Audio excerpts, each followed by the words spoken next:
Facebook کے programme سیربین میں خوش آمدید. ہمارے لندن اسٹوڈیو سے میں ہوں عالیہ نازکی. پاکستان اور افغانستان کے درمیان خفیہ معلومات کے تبادلے کا معاہدہ افغانستان میں سیاسی اختلاف کی وجہ بن گیا.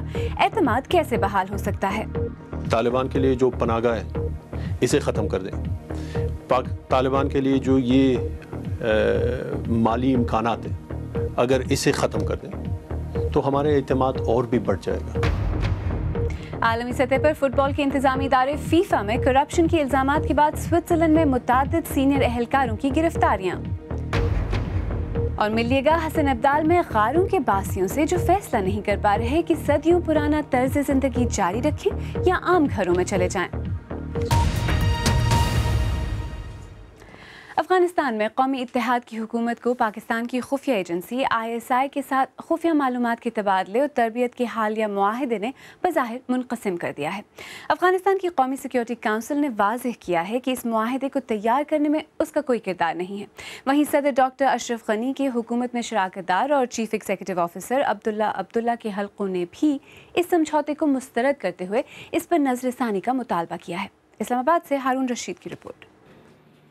18 مئی کو پاکستان فوج کے ترجمان نے ایک ٹویٹ کے ذریعے افغانستان کی خفیہ ایجنسی NDS اور ISI کے درمیان مفاہمت کی یادداشت پر دستخط کا باضابطہ اعلان کیا. پاکستان میں تو اس پر کوئی زیادہ بات نہیں ہوئی، لیکن افغانستان میں ایک سیاسی طوفان اٹھ کھڑا ہوا ہے. مسلسل ایک ہفتے سے افغانستان میں یعنی ہاٹ ٹاپک ہے اور بہت زیادہ کرٹیسزم ہو رہی ہے کہ کیوں ISI کے ساتھ افغان جو انٹیلیجنس ادارے ہیں وہ انفارمیشن شیئر کریں گے. اور اشرف غنی صاحب کی جو پوری جو نیشنل سیکورٹی ٹیم ہے اس کے اوپر تقسیم ہو چکے ہیں. بعض افغان تجزیہ کار افغانستان میں سیاسی واویلا کو بے جا قرار دیتے ہیں. ان کا کہنا ہے کہ یہ MOU ابھی ایک عمومی مفاہمت ہے جس میں مشترکہ دشمن کی تعریف بھی نہیں کی گئی ہے.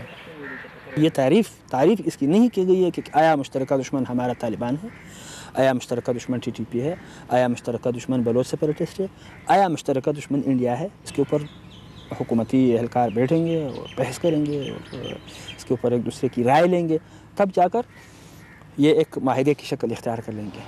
افغانستان میں اس معاہدے کے متنازع ہونے کا پاکستان کو کتنا خوف ہے؟ نہیں، پاکستان کو کس چیز کا خوف ہونا ہے، کیونکہ یہ تو پہلی دفعہ ہے کہ ہم آپس میں بڑے اچھے ریلیشنز میں جا رہے ہیں. جب سے اشرف غنی صاحب نے حکومت سنبھالی ہے پاکستان کے ساتھ تعلقات امپروو کر رہے ہیں. ISI NDS مفاہمت پر چپکلش ایک ایسے وقت سامنے آ رہی ہے جب طالبان کی افغانستان بھر میں کارروائیوں میں تیزی دیکھی جا رہی ہے. آج بھی کابل میں ایک ہوٹل کو نشانہ بنایا گیا.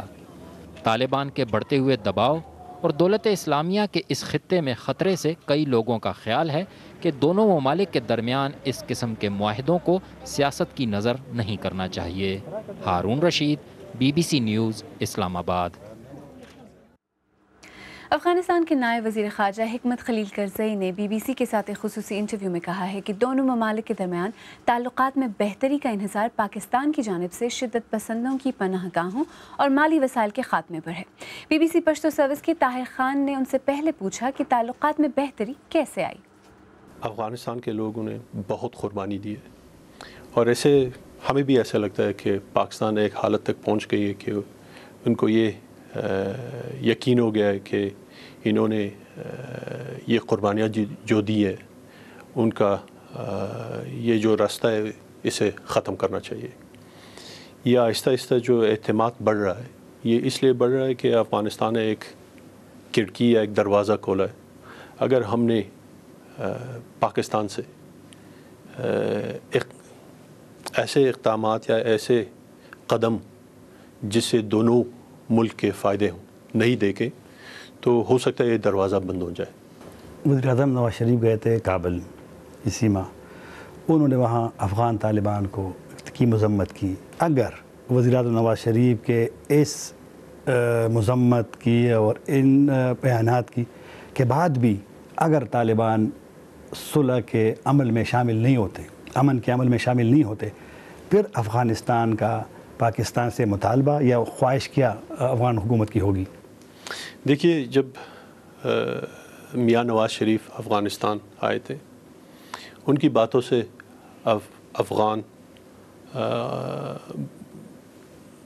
لوگ بہت خوش ہوئے، اور اسی خوشی کو لے کے جو انہوں نے وہ باتیں کی انہوں نے ہم کو ایک بہت سیدھا پیام دیا، اور اس پیام میں یہ تھا کہ جو لوگ یا جو گروپیں ہیں وہ اگر پاکستان کے دشمن ہیں وہ افغانستان کے بھی دشمن ہیں، اگر کوئی افغانستان کا دشمن ہے وہ پاکستان کا بھی دشمن ہے۔ اب ایسا حالت آ گیا کہ ہمیں یہ ثابت کرنا ہے کہ پاکستان نے کون سے قدم اٹھائے اس سٹیٹمنٹ کو پروف کرنے کے لیے۔ اگر پاکستان نے یہ قدم اٹھائے کہ یہ طالبان کے لیے جو پناہ گاہ ہے اسے ختم کر دے، طالبان کے لیے جو یہ مالی امکانات ہیں اگر اسے ختم کر دیں تو ہمارے اعتماد اور بھی بڑھ جائے گا۔ کائنڈلی یہ بتائیے کہ چین کے رول کو آپ کس طرح دیکھتے ہیں، اور واقعی وہ سیاسی عمل میں اہم کردار ادا کر سکتا ہے؟ ہمیں چین سے ہمارے پیس پروسیس میں ہیلپ چاہیے، اور چین نے ہم سے وعدے کیے ہیں کہ یہ مختلف پروسوں میں ہمارے ساتھ کمک کریں گے۔ یہ وعدے جو انہوں نے دیے ہیں ہم بہت خوش بین ہیں۔ ہمیں ایسے لگتا ہے کہ چین جب وعدے کر رہا ہے وہ وعدے نبھائیں گے۔ جو ابھی معاہدہ ہوا ہے پاکستان کے انٹیلیجنس ایجنسی کا اور افغانستان کے NDS کا، اس کو آپ کس طرح اس میں دیکھتے ہیں؟ ہم نے بالکل ایک نیا صفحہ کھولا ہے، اور اس صفحے میں ہم نے پاکستان کو وقت دیا ہے کہ ہمارے ساتھ بالکل سیدھے طور پہ ہمارے ساتھ کھڑے ہو جائیں اور ہمارے ساتھ ہمکاری کریں، ہمارے ساتھ ہیلپ کرے پیس پروسے میں، سیکیورٹی کے پروسے میں، اور وغیرہ وغیرہ۔ افغانستان کے نائب وزیر خارجہ حکمت خلیل کرزئی سے BBC پشتو کے طاہر خان نے بات کی۔ آئیے اب دیکھتے ہیں کہ اس بارے میں ہمارے سوشل میڈیا صفحات پر کیا کہا جا رہا ہے۔ مہرین شاہ بلوچ لکھتی ہیں، پاکستان ایک مشکل وقت سے گزر رہا ہے، تو کیا افغانستان یہ چاہتا ہے کہ پاکستان اپنی حفاظت چھوڑ کر ان کی مدد کرے؟ اشفاق ترین پشاور سے لکھتے ہیں، تو کیا اس کے بدلے میں افغان حکومت بھی افغانستان کے راستے پاکستان میں بھارتی مداخلت کو لگام دے سکے گی؟ اور محمد زمان پشاور سے لکھتے ہیں، بات بالکل صحیح کہی ہے، پاکستان ہمیشہ دہشت گردوں کی محفوظ پناہ گاہ رہا ہے۔ آئیے اب دیگر اہم موضوعات پر ایک نظر ڈالتے ہیں۔ انڈیا کے بیشتر علاقے ان دنوں زبردست گرمی کی گرفت میں ہیں۔ شدید گرمی اور لو سے 1000 سے زیادہ افراد ہلاک ہو چکے ہیں۔ سب سے زیادہ گرمی آندھرا پردیش اور تلنگانہ ریاستوں میں ہے، جہاں کئی مقامات پر درجہ حرارت 47 ڈگری تک پہنچ چکا ہے۔ دلی سے نامہ نگار شکیل اختر کی رپورٹ۔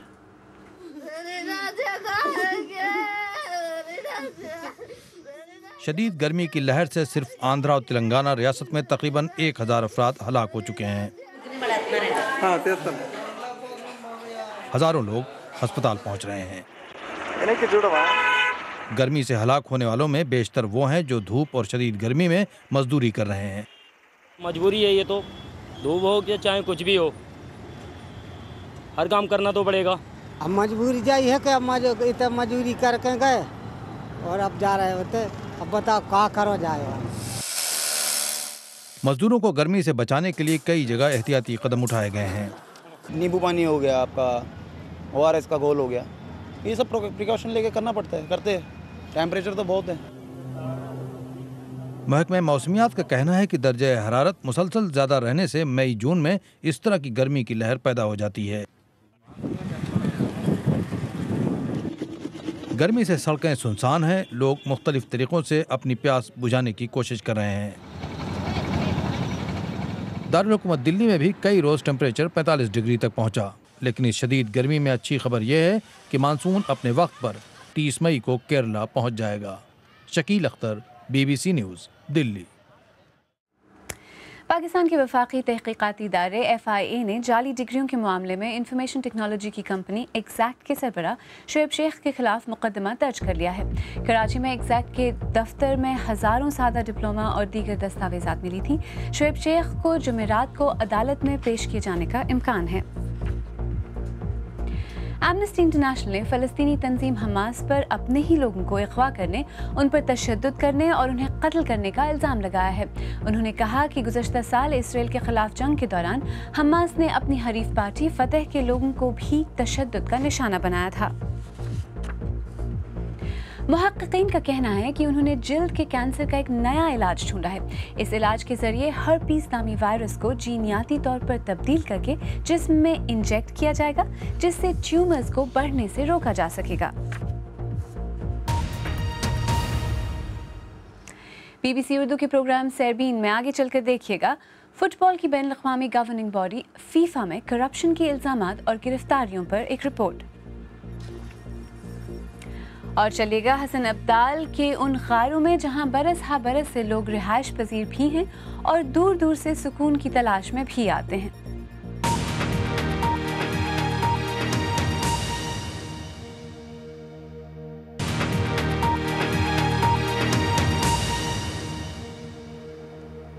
بی بی سی اردو کے پروگرام سیربین میں ایک بار پھر خوش آمدید، میں ہوں عالیہ ناز کی۔ سوئٹزرلینڈ کے شہر زیورخ میں پولیس نے فٹ بال کی عالمی تنظیم فیفا کے 7 سرکردہ عہدیداران کو حراست میں لے لیا ہے۔ امریکی اخبار نیو یارک ٹائمز کے مطابق گرفتاریوں کا مقصد ان افراد کو امریکہ کے حوالے کرنا ہے جہاں ان پر مالی بدعنوانی اور منی لانڈرنگ کے الزامات کے تحت مقدمہ چلا جائے گا۔ رپورٹ پیش کر رہے ہیں کاشف قمر۔ فیفا کے عہدیداروں کو زیورخ کے ہوٹل باور اولاک سے گرفتار کیا گیا۔ فٹ بال کے عالمی ادارے کے عہدیدار وہاں تنظیم کے سالانہ اجلاس کے لیے اکٹھا ہوئے تھے۔ اطلاعات کے مطابق 7 لوگ گرفتار کیے گئے ہیں، جن میں فیفا کے نائب صدر جیفری ویب سمیت کوسٹاریکا کے نیشنل فٹ بال چیف ایڈوارڈو لی، یوروگوئے کے یوجینو فگریڈو اور برازیل کے ہوزے مریا مرن شامل ہیں۔ امریکی اٹارنی جنرل کا ایک بیان میں کہنا تھا، ان پر الزام ہے کہ انہوں نے بڑے پیمانے پر اور منظم انداز میں کرپشن کی، جس کی جڑیں بہت مضبوط ہیں۔ گزشتہ 2 دہائیوں میں مختلف عہدوں پر فائز رہنے والے فٹ بال حکام پر یہ الزامات ہیں کہ انہوں نے بدعنوانی کے ذریعے اپنے عہدوں کا ناجائز فائدہ اٹھایا اور لاکھوں ڈالر کمائے۔ امریکی تفتیش کے علاوہ سوئس حکام اپنے طور پر بھی 2018 اور 2022 کے عالمی کپ کی میزبانی روس اور قطر کو دیے جانے کے بارے میں تفتیش کر رہے ہیں۔ ایک نیوز کانفرنس میں فیفا کا کہنا تھا کہ اس نے خود اس تفتیش کا آغاز کیا تھا اور اس کے صدر سیپ بلیٹر اس میں ملوث نہیں ہیں۔ شاید یہ وقت موزوں نہیں، لیکن فیفا اس عمل کا خیر مقدم کرتی ہے، لیکن فیفا سوئٹزرلینڈ کے اٹارنی جنرل اور فیڈرل آفس آف جسٹس کے ساتھ مکمل تعاون کر رہی ہے۔ فیفا کا کہنا تھا کہ اس سب کے باوجود جمعے کو اس کے آئندہ صدر کے انتخاب کے لیے ووٹنگ طے شدہ نظام الاوقات کے مطابق ہوگی۔ ہم نے الیکشن ملتوی کرنے کے بارے میں نہیں سوچا۔ جیسا کہ میں نے کہا، اس معاملے کا اس سے کوئی تعلق نہیں۔ ہم اپنے ایجنڈے پر چلیں گے اور الیکشن منصوبے کے مطابق ہوگا۔ یہ گرفتاریاں ایک ایسے وقت پر ہوئی ہیں جب فیفا کے صدر سیپ بلیٹر کو جمعے کو اردن کے شہزادے علی بن الحسین کی طرف سے صدارت کے چیلنج کا سامنا ہے۔ شہزادہ علی بن الحسین کا کہنا ہے کہ وہ اس کھیل کو پاک کر دیں گے۔ میرے خیال سے ہم سب اس بات پر متفق ہیں کہ اب تبدیلی کا وقت آ گیا ہے۔ ہمیں ایک شفاف فیفا چاہیے جو اس کھیل پر کام کر سکے۔ میں موجودہ صورتحال میں خود کو مزید 4 سال کے لیے ایگزیکٹو بورڈ میں نہیں دیکھ سکتا۔ حراست میں لیے جانے والے افراد کو امریکہ کے حوالے کیا جائے گا اور حکام کا کہنا ہے کہ یہ ان کی تفتیش کا اختتام نہیں ہے۔ فیفا کو درپیش یہ بحران کتنا بڑا ہے، اس کا اندازہ آنے والے دنوں میں ہی ہو سکے گا۔ Kashif Qamar, B B C news. اگر آپ یہ رپورٹ یا آج کا پروگرام دوبارہ دیکھنا چاہیں تو ہمارے یوٹیوب چینل پر آئیے، پتہ ہے youtube.com/BBC اردو۔ جو ناظرین ہمارا پروگرام موبائل پر دیکھتے ہیں ان کے لیے ہم نے ایک موبائل پلے لسٹ بھی تیار کی ہے جو ہمارے یوٹیوب پیج پر موجود ہے۔ ہمارے یوٹیوب چینل کو سبسکرائب کرنا نہ بھولیں۔ قبل از تاریخ دور اور پتھر کے زمانے میں انسان غاروں میں رہتے تھے اور اب بھی ان پرانے غاروں کے آثار پاکستان کے بعض علاقوں میں پائے جاتے ہیں، لیکن ضلع اٹک کے شہر حسن ابدال کے آس پاس ایسے غار موجود ہیں جہاں آج بھی نہ صرف لوگ رہتے ہیں بلکہ ان میں بجلی اور پانی کی سہولیات بھی میسر ہیں۔ ہماری نامہ نگار امبر شمسی نے ان غاروں میں جا کر یہ جاننے کی کوشش کی کہ یہ قدیم روایت جدید زمانے تک کیوں برقرار ہے۔ زعفران علی اپنی نانی کو ملنے کے لیے یہاں 2 یا 3 ہفتے بعد آتے ہیں۔ انہی غاروں میں ان کے ماموں اور کزن بھی رہتے ہیں۔ کہنے کو تو یہ غار ہیں جنہیں مقامی زبان میں بھر کہتے ہیں، لیکن یہاں گھر کی ہر سہولت موجود ہے۔ زعفران علی خود ان غاروں میں رہنا پسند نہیں کرتے۔ انہوں نے بتایا کہ ان کا یہاں ایک رات بھی گزارنا مشکل ہے۔ میری امی کی شادی ہوئی، وہ ادھر گئی تو ادھر ابو نے محنت کی اور گھر بنا لیے, تو ادھر بس نہیں کام کر سکا انہوں نے کوئی, تو بروں میں ہی رہ رہے ہیں ادھر ہی. میرے خیال میں 300-400 سال تو ہو ہی گئے ہوں گے. تو یہ کہتے ہیں کہ تقریباً 3-4 جو ہے وہ نسلیں گزر گئی ہیں ہماری. میرے والدین کا غار تھا, میرے چچا کا غار تھا, سب گر گئے. اب صرف 3 رہ گئے ہیں. بارش ہوتی ہے تو ڈر لگتا ہے, جب بادل گرجتے ہیں اور برستے ہیں تو خطرہ ہی رہتا ہے, لیکن کہاں جائیں اور جگہ بھی نہیں ہے. ہم غریب لوگ ہیں. ضلع اٹک کے شہر حسن ابدال کے آس پاس ان پہاڑیوں میں ایسے غاروں میں رہائش پرانی روایت ہے. یہ گرمیوں میں ٹھنڈے ہوتے ہیں اور سردیوں میں گرم. ان دونوں غاروں میں بھی کچھ خاندان رہتے تھے, بہت پرانے تھے, لیکن کچھ سال پہلے بارش اور بجلی کی وجہ سے گر گئے, انہیں کہیں اور منتقل ہونا پڑا. اس سے یہی ظاہر ہوتا ہے کہ ان کا اسٹرکچر بہت پائیدار نہیں ہے, اور جو خاندان ان میں رہتے ہیں مجبوری کی وجہ سے رہتے ہیں. لیکن یہاں کچھ ایسے غار بھی ہیں جو زندگی کی چہل پہل سے دور سکون تلاش کرنے والوں کے لیے ہیں. ایسے لوگوں کے لیے حسن ابدال شہر سے تھوڑا دور اس مزار کے ساتھ غار خاص طور پر بنائے گئے ہیں. تو یہ تیسرا والا ہے. اور اس کا راستہ ادھر سے میں آپ کو دکھاتا ہوں. یہ دوسرا والا ہے. اچھا, تو یہاں بھی ایک اور بنا ہوا ہے. یہاں پہ آگے چلا گیا ہے, اور آگے زیارت بھی ہے, اور بورا بنے ہوئے ہیں. کتنے لوگ یہاں ان 3 غاروں میں سو سکتے ہیں؟ ایک غار میں تقریباً 50 سے 60 بندے سو سکتے ہیں. اور ایڈجسٹ کر لیں آپ کہ اس میں دوسرے والے میں کتنے سوتے ہوں گے. یہ خاندان ان غاروں میں زندگی گزار تو رہا ہے, لیکن انہیں موقع اور آمدنی ملے تو وہ بھی پکا گھر بنوا لیں. آخر غار جتنا بھی جدید سہولیات سے لیس ہوتا تو مٹی کا غار ہی ہے. عنبر شمسی, BBC نیوز, حسن ابدال. اگر آپ چاہیں تو مجھ سے اور ہماری ٹیم کے دیگر ساتھیوں سے ٹویٹر پر بھی رابطہ کر سکتے ہیں. میرا ٹویٹر ہینڈل ہے @عالیہ. اس کے ساتھ ہی سیربین اختتام کو پہنچا. پروگرام میں پیش ہونے والے موضوعات پر اگر آپ اپنے خیالات کا اظہار کرنا چاہیں تو فیس بک پر ہمارا صفحہ حاضر ہے. آپ ہمارے ٹویٹر ہینڈل @BBC اردو کے ذریعے بھی ہم سے رابطہ کر سکتے ہیں. کل کا سیربین شفیع نقی جامع پیش کریں گے. تب تک تازہ ترین خبروں, تجزیوں, تبصروں, تصاویر اور ویڈیوز کے لیے ہماری ویب سائٹ bbcurdu.com دیکھتے رہیے. عالیہ ناز کی کو اب اجازت دیجیے.